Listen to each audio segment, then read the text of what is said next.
Election commission ने मुनुगुड़ा assembly हल्के के ज़िमनी इंतखाब का शेड्यूल जारी कर दिया है। गजट नोटिफिकेशन की इजराई 7 अक्टूबर को होगी। 14 अक्टूबर पर्चा नामजदगियाँ दाखिल करने की आखिरी तारीख है। 15 अक्टूबर को पर्चा नामजदगियों की जांच होगी। 17 अक्टूबर नाम वापस लेने की आखिरी तारीख है। 3 नवंबर को रायदही होगी और 6 नवंबर को वोटों की गिनती की जाएगी। डबल बेडरूम मकानात मंजूर करवाने का झांसा देते हुए तकरीबन 150 अफराद से रकम हड़प कर लेने वाले सरकारी मुलाजिम को पुलिस ने गिरफ्तार कर लिया। एजी ऑफिस के रिकॉर्ड असिस्टेंट बाला राजू पर इल्ज़ाम है कि इसने डबल बेडरूम मकानात मंजूर करवाने का झांसा देते हुए 150 अफराद से फीकस 70,000 रुपये तक 1 लाख रुपये वसूल किए। मकानात मंजूर न होने पर मुतासरीन रकम की वापसी के लिए दबाव डाल रहे थे, ताहम वो रकम वापस नहीं कर रहा था, जिस पर मुतासरीन ने बाला राजू को पकड़कर पुलिस के हवाले कर दिया। पुलिस ने इसके खिलाफ मुकदमा दर्ज करके इसे गिरफ्तार कर लिया। Special investigation team CCS detective department ने शहर के मुख्तलिफ मुकामात पर धावे करते हुए 3 नौजवानों को गिरफ्तार कर लिया, जिनमें मुबैना तौर पर पुरहुजूम मुकामात पर धमाकों की साजिश का इल्ज़ाम लगाया गया है। पुलिस ने 39 साला अब्दुल जाहिद साकिन मुसारम बाग, 39 साला मोहम्मद समीउद्दीन उर्फ अब्दुल समी साकिन अकबर बाग और 29 साला मौज हसन फारूक साकिन हिमायू नगर मेहदीपट्टनम को गिरफ्तार कर लिया। जाहिद की गिरफ्तारी के बाद उनके अरकान ख़ानदान ने रियासती हुकूमत से इंसाफ का मुतालबा किया। जाहिद की अहलिया ने मीडिया को बताया कि रात 1 बजे मुलाजमीन पुलिस उनके शौहर को लेकर गए और कहा कि ताउन किया जाए। उन्हें तयक़ुन दिया गया कि तलाशी के बाद उनके शौहर को छोड़ दिया जाएगा। खातून के मुताबिक इन्हें 3 बच्चे हैं। छोटी बेटी की उम्र 4 माह है। बच्चे घर में सोए हुए थे कि चप्पे चप्पे की तलाशी ली गई, हत्ता कि कुरान शरीफ जिस बॉक्स में रखी गई थी उसकी भी तलाशी ली गई। खातून के मुताबिक उनके शौहर के बाइज़्ज़त बरी होने के बावजूद भी पुलिस की जानिब से हरासानी का सिलसिला जारी है। उन्होंने कहा कि हमने पुलिस के साथ ताउन किया, लेकिन पुलिस ने हमारे साथ जुल्म किया। खातून के मुताबिक उनकी शादी को 5 साल गुजर गए और तब से उनका ख़ानदान मुसलसिल पुलिस हरासानी का शिकार है। उन्होंने कहा कि हर जगह उनके ख़ानदान का ताक़ुब किया जाता है, जिससे उनका जीना दूभर हो गया है। खातून ने वज़ीर आला चंद्रशेखर राव और रियासती हुकूमत से इंसाफ की अपील की। मेरे शौहर को मेरे को लाके छोड़ दो घर पे, कुछ भी नहीं है उनके बच्चे बहुत छोटे हैं मेरे, मैं कैसा जीना। आपका शादी होके 5 साल हो गया। 5 साल में तो हमारे जीना वो कर दिए। कोई भी आन दो, मोदी आन दो, कोई भी आन दो, आ जाते चलो बल्कि लेके जाते। बल्कि क्या काम कर रहे हैं आपका? रियल एस्टेट का बिजनेस करते। उसके हट के क्या है मेरे को कुछ नहीं मालूम, मगर हमारे शौहर को ऐसा लेके चले गए। अभी लाते कुछ नहीं मिला। कब बोले जब आ जाते 1 बजे रात को आ जाते, 12 बजे रात को आते घर पे। ये टॉर्चर हमारे पे कब तक चलेंगे आखिर? बच्चे मासूम बच्चे हैं, हम क्या जवाब देंगे वो लोगों को? लेडीज बाहर निकल के ठहर जाती ना डर से, तो क्या बोलते मालूम है? वज़ीर आला चंद्रशेखर राव ने निशानदेही करते हुए कहा है कि तेलंगाना हुकूमत गांधीयाई उसूलों पर अमल करते हुए तरक्की की सिमत गामजन है। उन्होंने दानिश्वरों और स्कॉलर्स पर जोर दिया कि वो गांधी जी के फ़लसफ़े और उसूलों पर नुक्ताचीनी करने की किसी भी कोशिश की मजम्मत करें। हालिया दिनों के दौरान बाज़ मफादात हासिला ने गांधीयाई उसूलों पर नुक्ताचीनी की, इसको बर्दाश्त नहीं करना चाहिए और उसकी सख्ती के साथ मजम्मत की जानी चाहिए। दानिश्वरों की जिम्मेदारी है कि वह ऐसी कोशिशों की मजम्मत करें और अच्छे काम की तशहीर करें। वज़ीर आला ने गांधी हॉस्पिटल में गांधी जी के 16 फीट के कांसे के मुजस्समे की नकाब कुशाई अंजाम दी। इस मुजस्समे की तैयारी पर 1.25 करोड़ रुपए का सरफा आयद हुआ है और इसका वज़न 5 टन है। इस मौके पर मुनक़िदा तक़रीब से खिताब करते हुए उन्होंने कहा कि गांधीयाई उसूलों के दर्जे को घटाने की कोशिशों में बाज़ तबक़ात कामयाब नहीं होंगे। अक़वाम मुत्तहिदा ने गांधी जी को मैन ऑफ द मिलेनियम करार दिया है। उनके उसूल बेहतर हैं और पूरी दुनिया के बनी नौ इंसान के लिए जज्बा पैदा करते रहेंगे। गांधीयाई उसूलों से जज्बा हासिल करते हुए ही तेलंगाना हुकूमत के पटना प्रगति और पल्ले प्रगति प्रोग्रामों को शुरू किया गया है। తెలంగాణ ఏర్పాటు కోసం నేను బయలుదేరిన నాడు మీ అందరికీ కూడా తెలుసు, నన్ను కూడా చాలా ఎగతాళి చేసేవాడు. ఈ బక్కపల్చటోడు వీడేం చేస్తాడు, వీంతో ఏమైంది అని కూడా నన్ను ఘోరంగా అవహేళన చేసిన వాళ్ళు కూడా ఉన్నారు. అటువంటి దూషణ, అటువంటి అవహేళన నాకు వినవలసి వచ్చినప్పుడు నేను ఒకసారి కళ్ళు మూసుకొని మహాత్మా గాంధీ గారిని తలుచుకునేవాడిని అని చెప్పి నేను మనవి చేస్తా ఉన్నా. ఆ రకంగా ఆయన చూపిన ఆచరణలోనే మనం ఈరోజు తెలంగాణ సాధించుకున్నాం. అదే బాటలో అహింసా మార్గంలో ముందుకు పోతా ఉన్నాం. మహాత్ముడు చెప్పినటువంటి పారిశుధ్యం కోసం పల్లె ప్రగతి పట్టణ ప్రగతి కార్యక్రమాలు తీసుకొని ముందుకు పోతూ ఉన్నాం. అనేక అవార్డులు అందుకుంటూ ఉన్నాం. పల్లె ప్రగతి ప్రేరణ మహాత్మా గాంధీ గారే, పట్టణ ప్రగతికి కూడా ప్రేరణ మహాత్మా గాంధీ గారని నేను మనవి చేస్తా ఉన్నా. మీ అందరికీ కూడా నేను మనవి చేసేది ఒకటే, దయచేసి ఇట్లాంటి గొప్ప సందర్భంలో అంత పెద్ద మహనీయుని స్మరించుకునేటువంటి అవకాశం మనకు లభించినప్పుడు మనం ప్రస్తుత సమకాలీన సమాజం, సమకాలీన పోకడలు, సమకాలీన వైరుధ్యాలు తప్పకుండా మనం ఆలోచన చేయాలి. మీరందరూ కూడా వింటూ ఉన్నారు. ఇటీవలి కాలంలో నన్ను చాలామంది అడిగినారు మిత్రులు, ఏంది కేసీఆర్ నువ్వు కొంచెం భిన్నంగా మాట్లాడుతున్నావు, ఈ మధ్య ఎక్కడ మాట్లాడినా ఒక రకమైన వేదాంత ధోరణిలో మాట్లాడుతున్నావు, ఎందుకు మాట్లాడుతున్నావు అని చెప్పి అడిగినారు. మీ అందరికి తెలుసు, దేశం బాగుంటే, సమాజం బాగుంటే, ప్రపంచంలో శాంతి సామరస్యాలు ఉంటేనే మనందరం సుఖవంతమైన జీవితం కొనసాగించగలుగుతాం, అశాంతి నుంచి బయటపడగలుగుతాం. మనకి ఎన్ని ఆస్తులున్నా, ఎంత అంతస్తులున్నా శాంతి లేనినాడు జీవితం చాలా ఆటవికమవుతుంది. అటువంటి శాంతి సౌభ్రాతృత్వంతో విలసిల్లే భారతదేశంలో మహాత్మున్నే కించపరిచే కొన్ని మాటలు మనం వింటూ ఉన్నాం. అవి విన్నప్పుడు హృదయం చాలా బాధపడుతుంది, దుఃఖం కలుగుతుంది. సమాజాన్ని చీల్చేటువంటి కొన్ని చిల్లర మల్లర శక్తులు కొన్ని ప్రయత్నాలు చేసే విషయం మీ అందరికీ తెలుసు. వెకిలి వ్యక్తులు చేసేటువంటి వెకిలి ప్రయత్నాల వల్ల మహాత్ముని కృషి, మహాత్ముని ప్రభ ఏనాటికి తగ్గదు, మరుగుజ్జులు ఏనాటికి మహాత్ములు కాలేరు. అవి వెకిలిగానే చరిత్రలో మిగిలిపోతాయి తప్ప ఏనాటికైనా ఏ రోజుకైనా విశ్వమానవుడుగా విశ్వజనీన సిద్ధాంతాన్ని చెప్పినటువంటి గాంధీ గారు చెప్పిన సిద్ధాంతమే ఉంటుంది, వారు చెప్పిన పద్ధతే ఉంటుంది. కానీ ఏనాటికైనా నిలబడి ఉంటుంది. కానీ మరుగుజ్జులు మహాత్ములు కాలేరు అని చెప్పి సందర్భంగా నేను తెలియజేస్తా ఉన్నా. अंबरपेट में बतकम्मा फेस्टिवल बड़े पैमाने पर मनाया गया। मेयर हैदराबाद गदवाल विजय लक्ष्मी ने मेहमान खुसूसी के तौर पर शिरकत की। इस मौके पर मेयर ने कहा कि कोरोना के सबब गुज़िश्ता बरसों के दौरान ख़वातीन बतकम्मा त्यौहार नहीं मना पाई, ताहम इस मरतबा ये त्यौहार शानदार पैमाने पर मनाया जा रहा है। उन्होंने कहा कि रियासत की ख़वातीन को रियासती हुकूमत की जानिब से बतकम्मा साड़ियाँ फराहम की जा रही हैं। ప్రతి ఒక్క అక్క చెల్లెకి చీర దొరకాల అనేసి ఈ పండుగ వాతావరణం ఇంట్లో ప్రతి ఒక్కళ్ళ ఇంట్లో కూడా ఒక పండుగ వాతావరణం, సంతోషంగా అక్క చెల్లెలు ఉత్సాహంగా డాన్సులు ఆడుకుంటా. ఎందుకంటే మీకు తెలుసు లాస్ట్ 2 ఏళ్ళు కరోనా ఉండే మనం పండుగ జరుపుకోలేకపోయినాం. కానీ ఈసారి ఈ సంవత్సరం మీరు చూసినట్టయితే మనం బోనాలు కానివ్వండి, వినాయక చవితి కానివ్వండి, ఇప్పుడు ఈ దసరా పై నవరాత్రులు కూడా ఎంత ఉత్సాహంగా, ఎంత ఆనందంగా, మనకి ఫండ్స్ కూడా ఎంత ఎక్కువ రిలీజ్ చేసిరు. ప్రతి ఒక్క అక్క చెల్లెలు కూడా ఇంట్లో చీర దొరకాలి. 18 ఏళ్ళ పైన ఎవరన్నా ఉన్నా ఆ ఇంట్లో ఒక చీర పోవాలి. ఇప్పటి వరకు మేము 1 చీరలు కూడా పంచినాం తెలంగాణ లోపల. సో మేము ఏం చూస్తాం, అక్క చెల్లెలు ఎప్పుడు ఈ నవరాత్రులే మా అక్క చెల్లెలు అందరూ బయటకు వస్తారు. మీకు తెలుసు ముందు బతుకమ్మ ఆడడానికి సిగ్గుపడుతుండే తెలంగాణలో. ఇప్పుడు ఈ ప్రభుత్వం వచ్చినాక, మా కేసీఆర్ గారు వచ్చినాక ఇప్పుడు అందరూ బతుకమ్మ గల్లీ గల్లీకి బతుకమ్మ అయిపోయింది. మీరు చూసిన ఈ నవరాత్రులు కూడా ఎక్కడ ఏ గల్లీ చూసినా సరే బతుకమ్మలు ఆడుతూనే ఉన్నారు అక్క చెల్లెలు. ఇట్లనే వాళ్ళు ఎప్పుడు ఆడుతూ పాడుతూ ఉండాలనేసి మనస్ఫూర్తిగా కోరుతూ మళ్ళీ వాళ్ళందరికీ కూడా దసరా శుభాకాంక్షలు మరియు బతుకమ్మ శుభాకాంక్షలు తెలియజేస్తున్నాను. सुप्रीम कोर्ट के साबिक चीफ जस्टिस NV रमना ने कहा है कि तलबा में अखलाकी इक़दार की ज़रूरत है।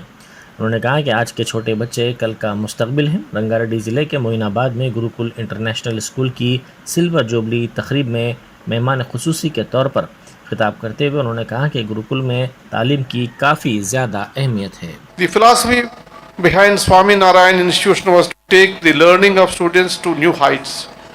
The vision of Sri Bhagavan Swaminarayan was to propagate true wisdom in the world, the most noble endeavor. Hence, a combination of worldly learning and spiritual learning is imparted here. The contemporary knowledge imparted here also ensures the inculcation of Indian culture and values in the students. This guarantees all-round development, including character development and mental fortitude. The education imparted at the Gurukul is socially conscious education. The Gurukul is engaged in various humanitarian activities ranging from disaster relief, free cardiac care camps, planting trees and building check dams to name few.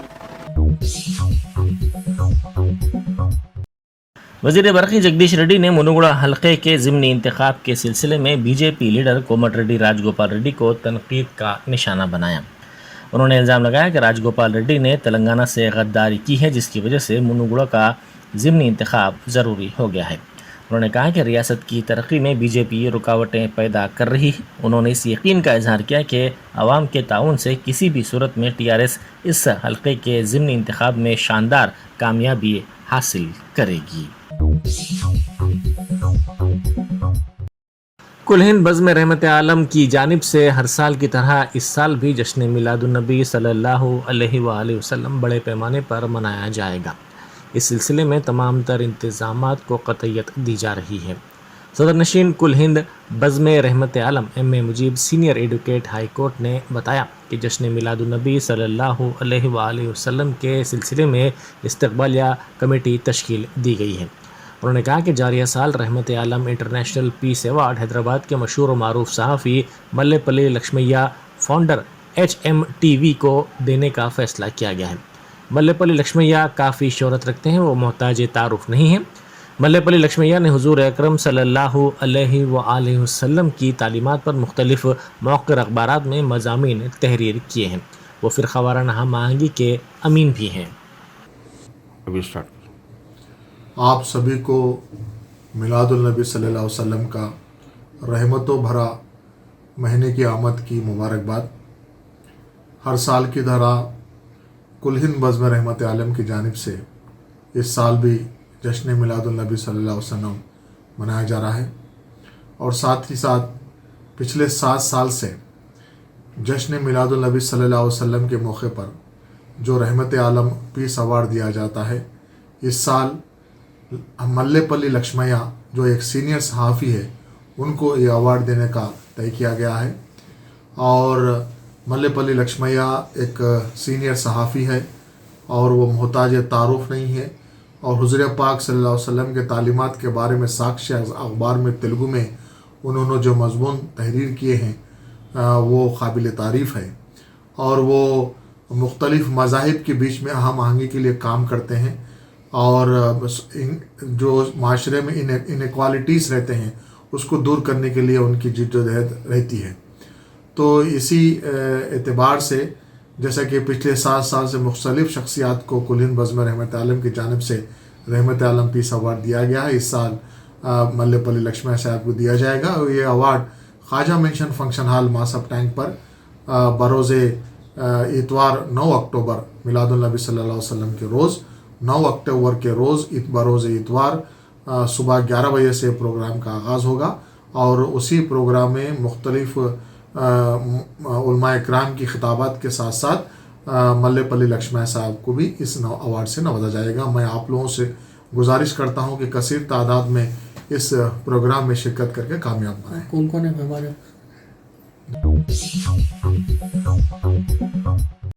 Mallepally अनवारुल्लूम college के करीब अल Jumeirah hotel का इफ्तिताह अमल में आया। मोहम्मद फैसल अली ने बताया कि इस hotel की ख़ास बात यह है कि यहाँ पर ईरानी और असली ज़ाफ़रानी चाय ग्राहकों को दी जाती है। उन्होंने कहा कि साथ ही शामी लच्छा पराठा, तला हुआ गोश्त, चिकन 65, चिकन मटन, शावरमा भी दस्तयाब हैं। उन्होंने आवाम से ख्वाहिश की कि वो एक मरतबा इस होटल में आकर उन्हें खिदमत का मौका दें। अस्सलाम वालेकुम भाई, मेरा नाम मोहम्मद फैसल अली है। हम लोग यहाँ मल्लेपल्ली अनमलूम कॉलेज के बाजू अल जुमेरा होटल की ओपनिंग करे है।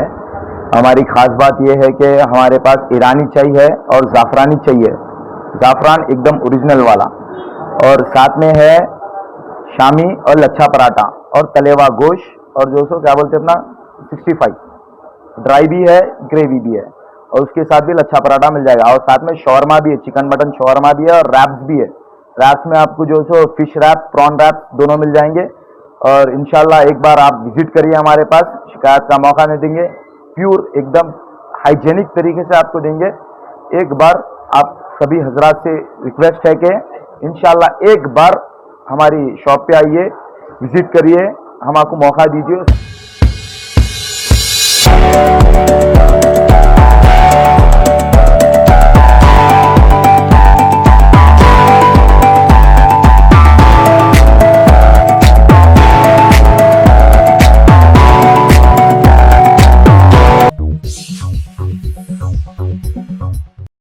अक़वाम मुत्तहिदा के आलमी यौम अमन की तक़रीब बेगमपेट में मुनक़्क़िद की गई। इस मौके पर बैनुल-अक़वामी अमन के सफ़ीरों को शामिल किया गया। इंडियन पीस एम्बेसडर के तौर पर एन श्रीनिवास, साबिक़ ADC लखन सिंह, BV कृष्णन राजू को तहनीत पेश की गई। कृष्णन राजू ने आज़ादी हासिल करने वाले ममालिक में अमन के लिए सफ़ीरों को तहनीत पेश करने पर मसरत का इजहार किया। We are making International Peace Ambassadors ceremony here on the occasion of United Nations World Peace Day. Every year this occasion is being organized. So what they do is that selected peoples కి వాళ్ళు ఏం చేస్తారంటే criteria base మీద selection చేసి అక్కడ నుంచి letters అంతా పంపిస్తారు. అంత డాక్యుమెంట్స్ అది టర్మినేట్ అవుతుంది. International peace ambassadors talk very well and this is actually not a new organisation. It is very old organization. UPF, it is under the United Nations. We work and support the activities of United Nations in 176 countries. And generally this honor is given to very, very high people, as Madam has told, to the head of states, to the bureaucrat, diplomat, and most of the member of parliaments who are the peace ambassadors. Like that only, there is a ceremony. The reason of, on the occasion of United Nations World Peace Day, we are having the ceremony of three gentlemen who are high-profile people.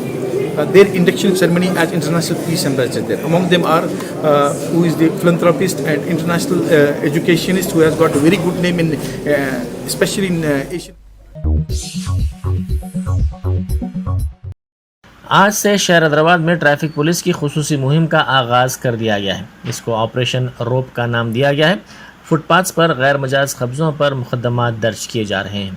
Stop line को पार करने और signal के बावजूद आगे बढ़ जाने पर जुर्माने आयद किए जा रहे हैं। नो पार्किंग में गाड़ियां ठहराने पर 100 रुपये जुर्माना आयद किया जाएगा। नो पार्किंग में कार पार्किंग पर 200 रुपये जुर्माना आयद किया जाएगा। साथ ही इन गाड़ियों को टो कर ले जाने के लिए ज़ायद रकम भी वसूल की जाएगी। बोला था कि ऑपरेशन रोप मतलब removal of obstructive parking and encroachments Hyderabad traffic police शुरू करेगा। इसके अलावा जो स्पेसिफिक वायलेशंस हैं उस पर भी ध्यान रखेगा। इसका हमने ऐलान किया था। तो आज हैदराबाद ट्रैफिक पुलिस जो सैटरडे के दिन प्रेस नोट दिए थे, फ्री लेफ्ट और स्टॉप लाइन के ऊपर स्पेशल ड्राइव चला रहे हैं। हम पहले 2-3 दिन आवाम को इसके ऊपर एजुकेशन के तौर पर उनको बताते रहेंगे। ज़्यादा हम चालानी से नज़र नहीं रखेंगे। सबको ये समझना चाहिए कि जो स्टॉप लाइन है वो किसके लिए है। इसके ऊपर रोकने से जब सिग्नल ग्रीन से जाकर ऑरेंज और रेड पर आता है तो आप सबको स्टॉप लाइन के पहले ही रोकना है। हम क्रॉस करके रोकेंगे, ज़ीब्रा लाइन्स के ऊपर रोकेंगे तो जो लोग एक रोड के इस तरफ से उस तरफ तक जाने में उनको बहुत दखल अंदाजी होगी और वो लोग दूसरे तरफ से क्रॉस करने लगेंगे। तो आप सबको याद रखना चाहिए कि हम भी हमारी गाड़ी जब छोड़कर रोड पर चलते हैं तो फुटपाथ हैं, फुटपाथ भी सब आजकल ये बंडी वालों के साथ हॉकर्स जो भी है बहुत ऑक्यूपाई हो चुका है और जो भी दुकानदार हैं वो दुकान के आगे ही अपना पूरा सामान रखकर बेचने लगे। तो इसकी वजह क्या है कि कोविड के समय में इन्फोर्समेंट ज़रा कम था और सबको दिक्कत थी तो गुजारिश करने के अपना गुजारा करने के लिए। इसीलिए आज से हमने ऐलान किया था कि आज से हम ये शुरू करेंगे, इंक्रोचमेंट निकालेंगे। लोग अपने आप, मैं गुजारिश करता हूँ, दरख्वास्त करता हूँ कि आप अपने दुकान के आगे जो भी सामान लगाकर बेच रहे हैं या बिजनेस कर रहे हैं सबको आप अपना सामान अपने आप निकाल दीजिए क्योंकि ट्रैफिक पुलिस आकर केसेस लगाएगा। इसके अलावा जो भी स्टॉप लाइन पर नहीं रोकेगा उस पर भी थोड़े दिन के बाद हम चालान शुरू करेंगे।